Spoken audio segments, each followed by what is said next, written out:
e io stavo passando con un mio collega col furgone e praticamente abbiamo visto una bicicletta a terra in mezzo alla strada.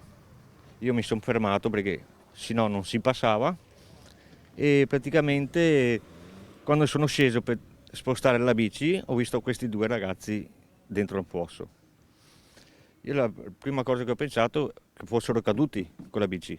Infatti gli ho chiesto, vi siete fatti male? E lui non mi ha neanche risposto.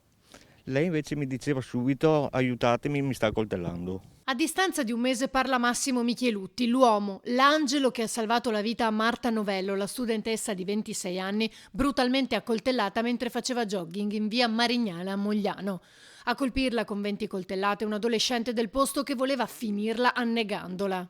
Appena arrivato, il ragazzo era ancora sopra di lei, che la stava tenendo con la testa sotto l'acqua. 30 cm di acqua però bastava. E quando è venuto su io sono andato dalla ragazza, ho chiamato il 118, non mi hanno risposto. Ho chiamato i carabinieri, loro mi hanno risposto subito, immediati. Mi hanno chiesto, hai chiamato i soccorsi? Ho detto sì, ma non mi hanno risposto. Allora si sono arrangiati loro a chiamare i soccorsi.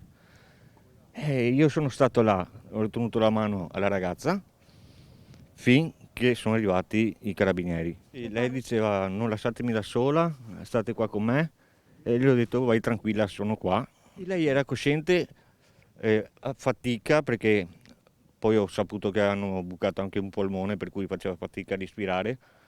Io sono stato là e poi sono arrivati i medici e hanno mandato via tutti, l'hanno messa in ambulanza. Mentre il ragazzo, in evidente stato di shock, era lì fermo, trattenuto dal collega che era insieme a Massimo. Lui era stato immobile, tremava, immobile, cioè non si è spostato. Ancora da capire le ragioni del gesto, mentre Marta è tornata a casa con i suoi genitori, grazie alla sua forza, ma soprattutto all'intervento di Massimo, operaio di Ispinea, che spera di incontrarla al più presto. Mi piacerebbe molto, molto, solo anche per stringergli la mano, tanto per capire che sta bene. Io ho 3 figli, per cui so cosa vuol dire per un genitore. Non è facile tenere una ragazza così. Ho visto solo delle foto su internet, è anche una bella ragazza, ma quando l'ho vista ieri era piena di sangue, per cui non si vedeva neanche il viso.